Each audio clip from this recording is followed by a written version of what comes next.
नहीं, कितना इसमें कम जो आ रहा है वो बताइए ना।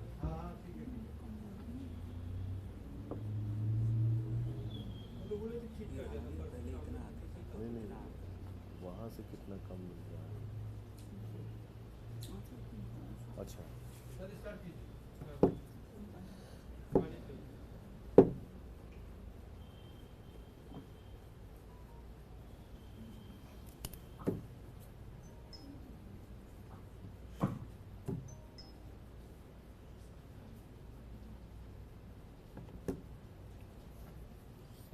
शुरू करें। सभी पत्रकार बंधुओं को नमस्कार। हमारे समाज में एक बड़ी मान्यता है कि प्यासे को पानी पिलाने से ज़्यादा पवित्र कोई काम नहीं होता। अगर कोई भीषण गर्मी में प्यासा है,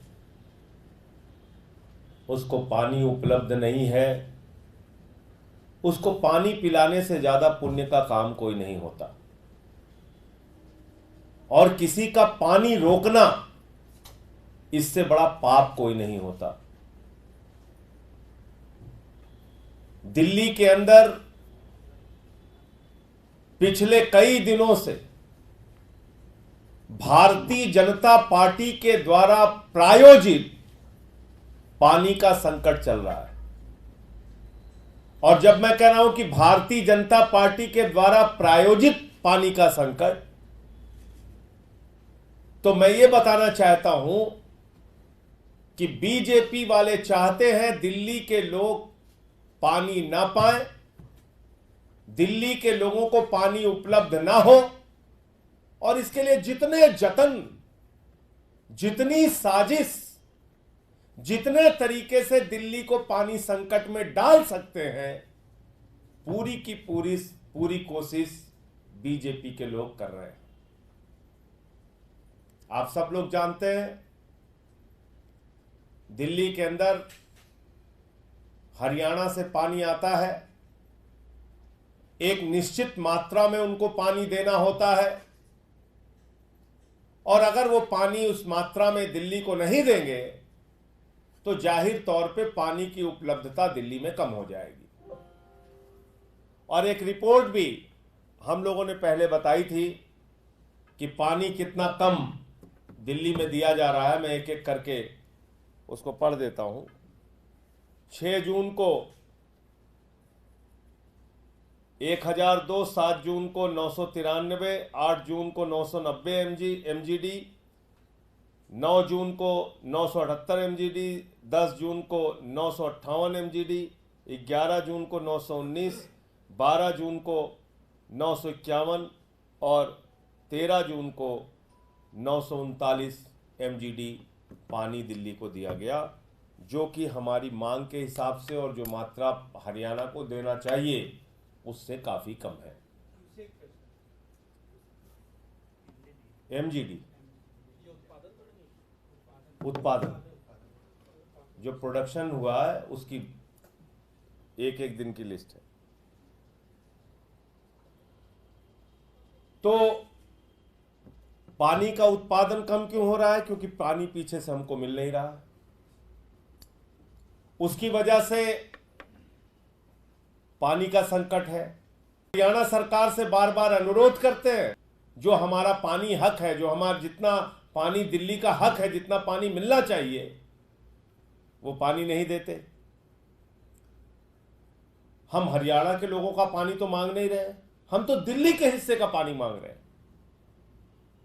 आप वो भी नहीं देना चाहते। दूसरा, जब एलजी साहब से शिकायत कीजिए तो एलजी साहब शिकायतों का निस्तारण करने के बजाय उसमें अपना राजनीतिक स्टेटमेंट जारी करते रहते हैं। उनका भी इंटरेस्ट इस बात में है कि दिल्ली में कैसे पानी की समस्या रहे। और इन सब के बीच में जब लोग पानी के संकट से जूझ रहे हैं, तो भारतीय जनता पार्टी के लोग हल्ला, हंगामा, गुंडागर्दी, ऑफिस में तोड़फोड़, पानी की सप्लाई रोकना, पानी की पाइप तोड़ना, ये कर रहे हैं।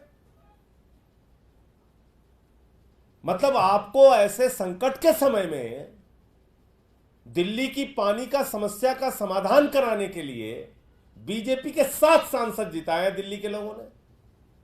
क्या उन 7 सांसदों को, जो अब मंत्री भी बन चुके हैं, उनको आवाज नहीं उठानी चाहिए पानी के लिए? क्या उनके मुंह से इतनी आवाज नहीं निकलनी चाहिए कि जो हरियाणा सरकार को पानी दिल्ली को देना है, जितना हमारा हक है उतना पानी दो? क्या उनको केंद्रीय जल शक्ति मंत्री सी.आर. पाटिल जी से मुलाकात नहीं करनी चाहिए? दिलीप पांडे जी, हमारे विधायक जी, एक प्रतिनिधि मंडल लेके गए थे, उनसे मुलाकात भी नहीं हुई। जल शक्ति मंत्री केंद्र के हमारी बात नहीं सुनते, हरियाणा के मुख्यमंत्री बात नहीं सुनते, और पानी का संकट बढ़ाने के लिए कैसी कैसी साजिशें चली जा रही हैं, वो मैं आपको एक एक करके दिखाना चाहता हूं। पहला देखिए आप कि कल किस तरीके से पूर्व सांसद रमेश बिधूड़ी के नेतृत्व में भारतीय जनता पार्टी के लोग पहुंचते हैं, ऑफिस में तोड़फोड़ करते हैं, हंगामा करते हैं, कर्मचारियों को आतंकित करते हैं, और उस डर के कारण कर्मचारी काम करने के लिए तैयार नहीं हो रहा। जब बताइए पानी के संकट के समय में कर्मचारी काम ही नहीं करना चाहेगा, ऑफिसेस बंद हो जाएंगे भाजपा के गुंडों के डर से, तो कैसे दिल्ली के लोगों को पानी मिलेगा? भाजपा के गुंडों के डर से अगर जल बोर्ड का कर्मचारी काम नहीं करेगा, पानी की सप्लाई रुक जाएगी, कैसे दिल्ली के लोगों को पानी मिलेगा? आपको लड़ाई लड़ना है, हमसे लड़िए। राजनीति करना है, हमसे करिए। गुंडागर्दी करनी है, हमसे करिए। अब जल बोर्ड के कर्मचारियों के ऊपर हमला करा रहे हैं, उनके ऑफिस तोड़ रहे हैं, फोड़ रहे हैं, पानी की सप्लाई बंद करा रहे हैं आप। ये किस प्रकार की गुंडागर्दी है? तो मैं चाह रहा हूं पहले आप लोग इसको देखिए। छतरपुर में दिल्ली जल बोर्ड के दफ्तर के बाहर इकट्ठा हुई इस भीड़ को गौर से देखिए। ये भीड़ कोई मामूली भीड़ नहीं। दिल्ली जल बोर्ड पर भटके फिरती ये भीड़ भाजपा के पूर्व सांसद और प्रख्यात गुंडे रमेश बिधूड़ी द्वारा लाई गई। दिल्ली में जल संकट के बीच भाजपाई गुंडों ने दिल्ली जल बोर्ड के दफ्तर के साथ जो कुछ किया, उससे भाजपा की दिल्ली विरोधी सोच फिर सबके सामने आ गई। इस वीडियो में लहराते मटकों और लोगों के गलों में पहने भाजपाई पटकों को गौर से देखिए कैसे भाजपा भीड़ दिल्ली वालों की संपत्ति का नुकसान कर रही है। देखिए कैसे ये गुंडे बेशर्मी से दिल्ली जल बोर्ड के दफ्तर को तोड़ते हुए रमेश बिधूड़ी जिंदाबाद के नारे लगा रहे हैं।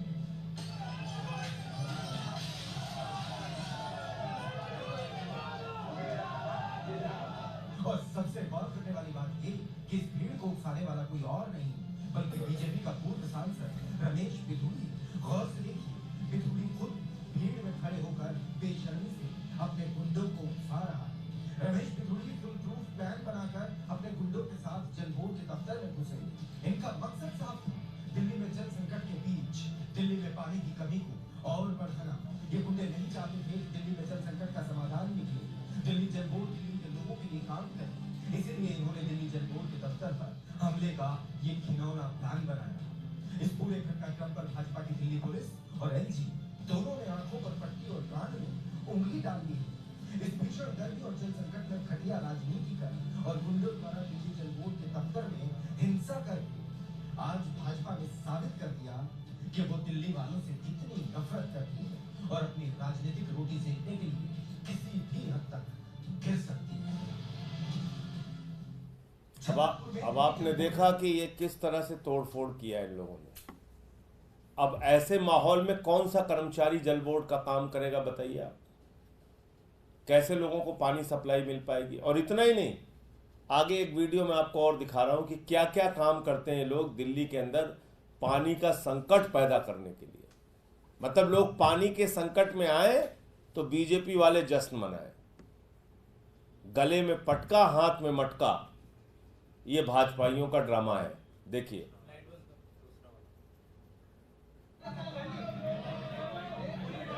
नहीं, एक जो वीडियो कल घनश्याम का बना, जिसमें वो कई जगह पे बोल्ट वगैरह खोल रहे हैं ना।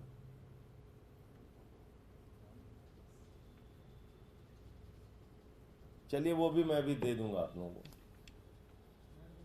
तो ये कुल मिलाकर इनकी असलियत है कि ये दिल्ली के अंदर आज बीजेपी पानी की समस्या का समाधान कैसे हो इसके लिए नहीं, बल्कि पानी का संकट कैसे और बढ़े इसके लिए काम कर रही है। तो ये एलजी, भाजपा और हरियाणा की सरकार द्वारा, बीजेपी के द्वारा प्रायोजित पानी का संकट है। अगर हमको पानी की सप्लाई पूरी मिलने लगे, पूरा पानी का हक जितना अधिकार दिल्ली का है वो मिलने लगे, तो किसी भी हालत में पानी की ये जो समस्या है इसको काफ़ी हद तक कम किया जा सकता है। तो मैं सिर्फ ये बताना चाहता हूँ कि आज जवाबदेही भारत के प्रधानमंत्री की, गृह मंत्री की, भारतीय जनता पार्टी की भी दिल्ली के लोगों के प्रति है। 7 सांसद आपके जिताए हैं, 2-2 मंत्री आपने यहाँ से बना दिए। अगर आप ये बर्ताव करेंगे दिल्ली के लोगों के साथ, और आपकी हरियाणा की सरकार ये बर्ताव करेगी कि पानी नहीं देना है, दिल्ली में पानी की समस्या पैदा करके रखना है, तो निश्चित रूप से इसको लेके हम लोग अपनी आवाज़ भी उठाएंगे। और ये बड़ी आश्चर्य की बात है कि इतनी बड़ी घटना होने के बाद अभी तक किसी पे कोई कार्रवाई नहीं हुई। ये तोड़ फोड़ हुई, कार्यालय तोड़ दिया गया, सरकारी संपत्ति का नुकसान किया गया। इनके बारे में ना प्रधानमंत्री जी बोलेंगे, ना गृह मंत्री जी बोलेंगे। अभी किसान आंदोलन करने लगे तो उसको आतंकवादी, खालिस्तानी, पाकिस्तानी सब बना देते हैं। और ये जो खुलेआम गुंडागर्दी कर रहे हैं, तोड़फोड़ कर रहे हैं, इनके बारे में एक शब्द कोई नहीं बोलता। तो मुझे इतनी बात कहनी थी। आप लोगों का कोई प्रश्न हो तो आप पूछ सकते हैं। भारतीय जनता पार्टी भी आज 50 से ज्यादा जगहों पर प्रदर्शन कर रही है, पानी की मांग कर रही है। उनका कहना है कि सरकार में आप है, दिल्ली जल बोर्ड आपके पास है, तो फिर पानी की दिक्कत क्यों हो रही है? तो हरियाणा सरकार किसके पास है? दिल्ली को जो पानी मिलना चाहिए वो पानी क्यों नहीं दिलवा रहे हैं बीजेपी के लोग? हरियाणा भवन के सामने जाके प्रदर्शन क्यों नहीं कर रहे? खट्टर के घर के सामने, नायब सिंह सैनी के घर के सामने प्रदर्शन क्यों नहीं कर रहे हैं बीजेपी के लोग? भाई, पानी का जो हक है दिल्ली का, वो क्यों मारा जा रहा है? जो हमको पानी मिलना चाहिए क्यों नहीं मिल रहा है? ये बीजेपी के लोगों को बताना चाहिए। और इस तरह से गुंडागर्दी करने से पानी की सप्लाई आएगी क्या? आप जल बोर्ड के कर्मचारियों को आतंकित करके, उनको घर बिठा के पानी की समस्या बढ़ा रहे हैं या घटा रहे हैं? आप बताइए। तो मैं इसीलिए कह रहा हूं, ये बीजेपी और एलजी के द्वारा प्रायोजित, हरियाणा की सरकार के द्वारा प्रायोजित पानी का संकट है। वो इसका प्रायोजन कर रहे हैं कि दिल्ली के लोग, ठीक है तुम लोग आम आदमी पार्टी को जिताते हो, यहां पे आम आदमी पार्टी की सरकार है, हम तुमको पानी की सप्लाई तक नहीं होने देंगे। तो ये तो पाप है ना, ये भाजपाइयों का पाप है। लोगों का पानी रोकना, इससे बड़ा पाप क्या हो सकता है? ये बीजेपी का पाप है कि वो पानी नहीं दे रहे हैं दिल्ली के लोगों को और पानी की सप्लाई रोक रहे हैं। आज एक दुर्घटना हुई है, एक बार फिर कंचनजंगा एक्सप्रेस थी, उसका एक्सीडेंट हुआ है और कुछ लोगों की मौत की खबर है। देखिए, भारतीय रेलवे की इतनी दुर्दशा हो चुकी है कि बड़े बड़े दावे किए जाते हैं। रेल मंत्री जी के समय में पहले की जो बालेश्वर की उड़ीसा वाली दुर्घटना हुई थी, वही फिर दोबारा रेल मंत्री बन गए। उनको किस बात का इनाम मिला मुझे नहीं मालूम, लेकिन जब भी आप रेल में यात्रा कीजिए, AC3 में, AC2 में, जनरल डिब्बों में, स्लीपर क्लास में, भूसे की तरह लोग भरे हुए हैं, जानवरों की तरह लोग भरे हुए हैं। उनके साथ जानवरों जैसा व्यवहार हो रहा है। छोटे छोटे बच्चे को लेके इस भीषण गर्मी में जिस तरह से लोग रेल यात्रा कर रहे हैं, ये साफ तौर पे दिखता है। और अभी ये जो घटना हुई है रेल एक्सीडेंट की, इसमें भी क्या होगा? कोई जांच कमेटी बिठाई जाएगी, 2-4-10 वक्तव्य दिए जाएंगे, बाद में सब लीपापोती करके खत्म। किसी की कोई जवाबदेही तो तय होती नहीं, ना मंत्री की ना अधिकारी की। नीचे के 2-4 छोटे छोटे अधिकारी सस्पेंड कर दिए जाएंगे। तो ये सबसे बड़ा दुर्भाग्यपूर्ण मामला है। और मैं समझता हूं कि लोग इन बातों को अपने दिल और दिमाग में रखें और जब मौका आए तो इसका जवाब देना चाहिए। लोगों ने जवाब दिया भी है और भी मजबूती से इनको जवाब देना होगा। ईवीएम को लेकर एक सवाल खड़े हो रहे हैं। ईवीएम के कल जो एक खबर सामने आई थी कि ओटीपी के जरिए से टेम्पर करने की कोशिश की गई थी, चुनाव आयोग ने उसे खारिज किया, लेकिन विपक्ष सवाल उठा रहा है।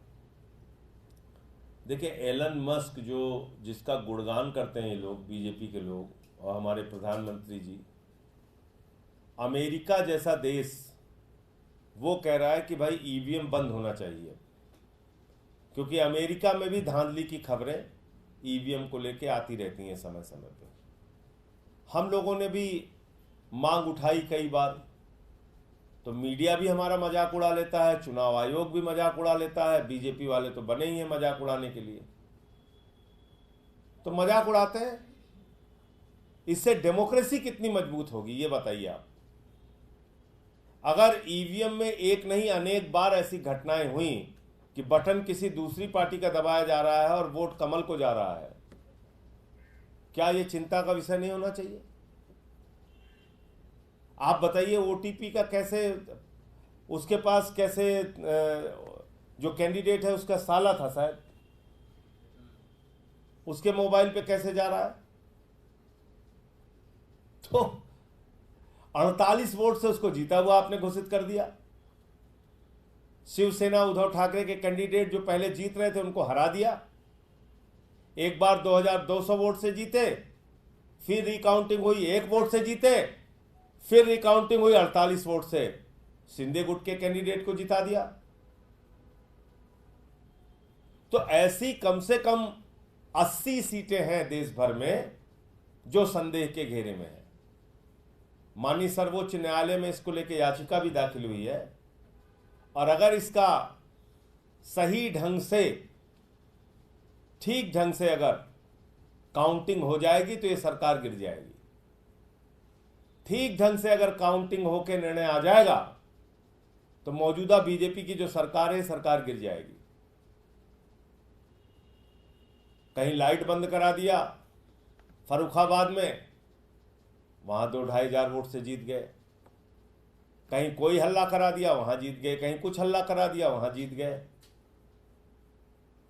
तो ऐसी देश भर में 80 सीटें हैं जो संदेह के घेरे में है। उसमें महाराष्ट्र भी है, उत्तर प्रदेश भी है, बिहार भी है, और भी राज्य हैं। तो मुझे लगता है कि ईवीएम पर अब कोई ना कोई सख्त फैसला माननीय सर्वोच्च न्यायालय को और चुनाव आयोग को लेना चाहिए। अन्यथा खबरें आएंगी, खबरें लिखी जाएंगी, भूल जाएंगे लोग, और ये सिलसिला जारी रहेगा। संजय जी, संसद में जो महात्मा गांधी की मूर्ति है, बाबा अम्बेडकर की मूर्तियां हैं, उनको हटाकर किसी दूसरी जगह पर रखा गया है। गवर्नमेंट क्लेम कर रही है कि जो वहाँ पर एमपीज आते हैं या विजिटर्स होते हैं उनके लिए विजिबल हो सके मूर्तियाँ, इसीलिए उनका स्थान बदला गया है।